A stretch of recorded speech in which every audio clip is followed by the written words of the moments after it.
kagubatan, matatagpuan mo ang kagandahan. Isa siyang yaman na tanging sa Pilipinas lamang matatagpuan. Ang aking katangian ay higit pa sa kagandahan.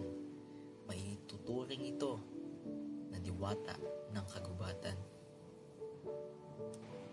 Haring ibon kung tawagin, pitong talampakan ang pakpak, ngunit mahirap sipatin. Isa lamang ang aking mamahalin. Kada 2 taon, isang supling lang din.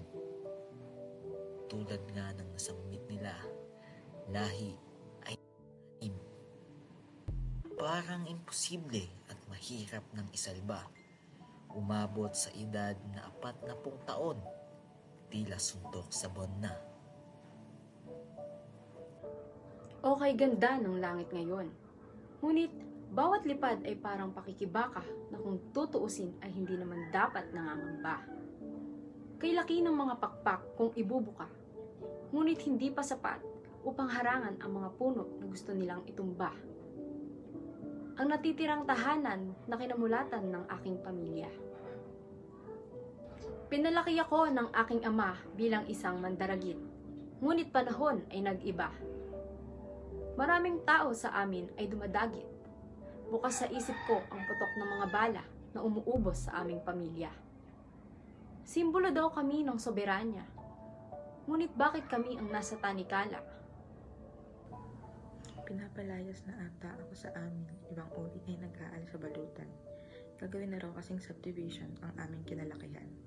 May mga gabing mahangin, ngunit kababata ko ay mas malamig. Napagkamalan daw na aswang, kaya baril ay kinabig. Walang hustisya ang makakamit. Talagang ganito siguro ang mundo. Ngunit ako naman ay napangakuan. Balik daw ay sigurado.